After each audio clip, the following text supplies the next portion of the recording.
ನನ್ನ ಊರಿಗೆ ನೀರು ಕೊಡಿ ಸ್ವಾಮಿ, ನಾನು ಇದುವರೆಗೂ ನನ್ನ ಊರಿಗೆ ಸರಿಯಾಗಿ ನೀರು ಬಂದಿಲ್ಲ, ಕೆರೆಗೆ ನೀರು ಬಂದಿಲ್ಲ ಸ್ವಾಮಿ, ಅವತ್ತಿಂದ ಕೇಳ್ತಾ ಇದ್ದಾರೆ.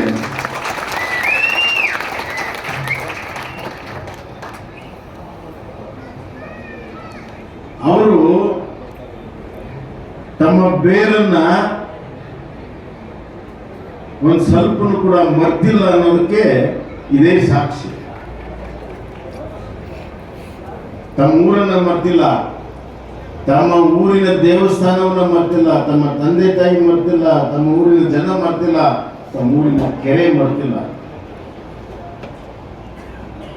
ನಾನು ಇಲ್ಲಿ ಕೂತಾಗ ಇಷ್ಟೇ ಮನಸ್ಸಿನಲ್ಲಿ ಅನಿಸ್ತಾ ಇತ್ತು, ಕನ್ನಡ ನಾಡಿನಲ್ಲಿ ಪ್ರತಿಯೊಂದು ಗ್ರಾಮದಲ್ಲಿ ಎಸ್.ಎಲ್. ಭೈರಪ್ಪನವರು ಹುಟ್ಟಿದ್ರೆ ಈ ನಾಡು ಎಷ್ಟು ಅಗರ್ಭ ಶ್ರೀಮಂತ ಆಗ್ತದೆ.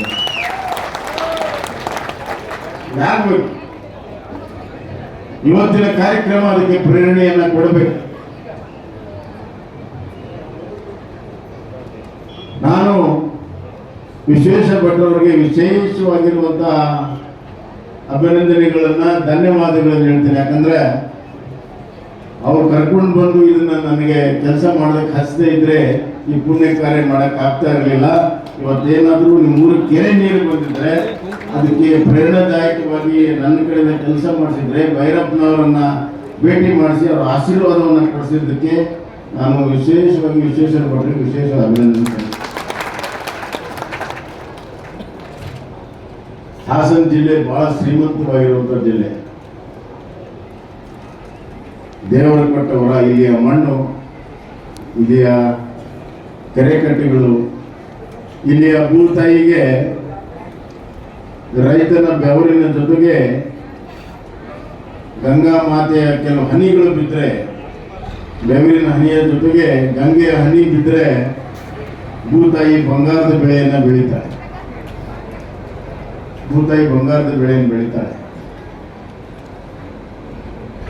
ಇವತ್ತು ನುಗ್ಗಿಹಳ್ಳಿಯ ಯೋಜನೆ ಇರ್ಬೋದು, ಹಿರಿಯ ಸಾರಿಗೆ ಯೋಜನೆ ಇವತ್ತು ಪೂರ್ಣಗೊಳ್ತಿರುವಂಥದ್ದು ಸಂತೋಷ. ನಾನು ಮಾಡಿದ್ದೀನಿ ಅಂತ ನಾನು ಹೇಳೋದಿಲ್ಲ, ಯಾರು ಮಾಡಿದ್ದಾರೆ ಅಂತ ಕೂಡ ನನಗೆ ಚಿಂತೆ ಇಲ್ಲ. ಆದರೆ ಬಹುದಿನಗಳ ಕನಸು ನೆರವೇರ್ತಾ ಇದೆಯಲ್ಲ, ಇದೇ ನಮಗೆ ಇರುವಂತಹ ಒಂದು ಸಮಾಧಾನ. ಈ ಕೆಲಸವನ್ನು ನಾವು ಮಾಡಬೇಕು, ಮುಂಚೆನೆ ಮಾಡಬೇಕಾಗಿತ್ತು, ಮಾಡೋದು ಬಹಳ ಮುಖ್ಯ. ಇಲ್ಲದೇ ಇದ್ರೆ ಪ್ರಜಾಪ್ರಭುತ್ವದಲ್ಲಿ ಜನ ನಂಬಿಕೆಯನ್ನು ಕಳ್ಕೊಳ್ತಾರೆ.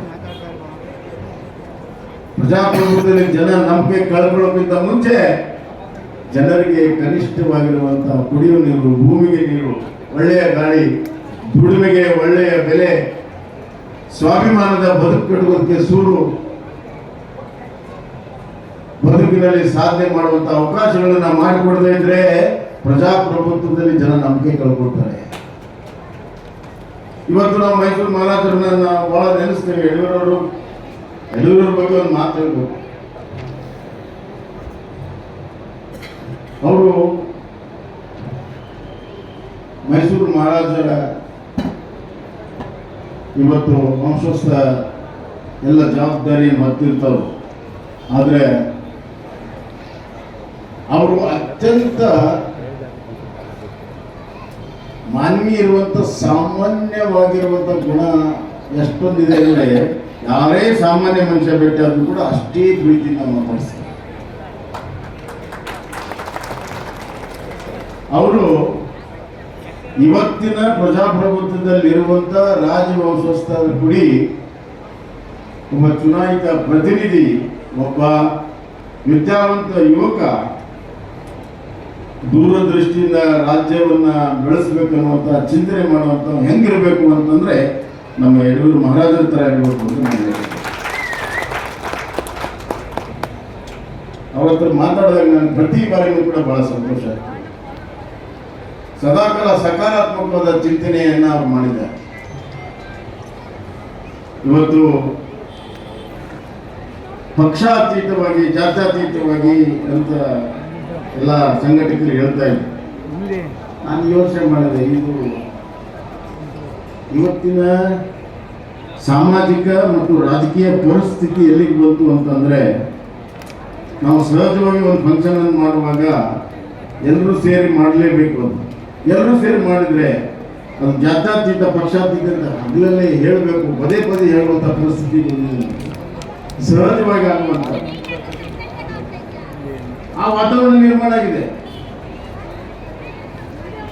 ಇವತ್ತು ಇಲ್ಲಿಯ ಶಾಸಕರು, ಅದರ ಪ್ರತಿಸ್ಪರ್ಧಿಗಳು, ನಮ್ಮ ಬಾಲಣ್ಣ ಮತ್ತು ಗೋಪಾಲ ಸ್ವಾಮಿ ಎಲ್ಲ ಮಾತನಾಡಿದ್ರು.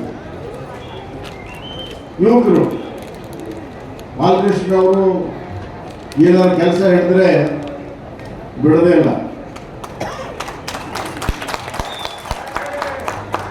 ಎರಡು ಥರ ರಾಜಕಾರಣಿಗಳಿರ್ತಾರೆ. ಬಹಳಷ್ಟು ರಂಪ ಮಾಡಿ ಒತ್ತಾಯ ಮಾಡಿ ರಾಜಕಾರಣ ಕೆಲಸ ಮಾಡಿಸ್ಕೊಳ್ಳೋದು, ಇನ್ನೊಂದು ಪ್ರೀತಿಯಿಂದ ಕೆಲಸ ಮಾಡಿಸ್ಕೊಳ್ಳೋದು. ಪ್ರೀತಿಯಲ್ಲಿರುವಂಥ ಬೆಲೆ ಒತ್ತಾಯದಲ್ಲಿರೋದು. ಎಲ್ಲ ಪ್ರೀತಿಯಿಂದಲೇ ಕೆಲಸ ಮಾಡಿಸ್ಕೊಂಡ್ರೆ, ಹಿಂಗಾಗಿ ಎಲ್ಲ ಸರ್ಕಾರದಲ್ಲಿ ಬಹಳ ಕೆಲಸ ಮಾಡಿಸ್ತಾರೆ ಅಲ್ವಾ? ಹೀಗಾಗಿ ಎಲ್ಲರೂ ಒಟ್ಟಿಗೆ ಸೇರಿ ಮಾಡಿದ್ದಾರೆ. ನಾನು ಎಲ್ಲ ಮೊದಲು ನಮ್ಮ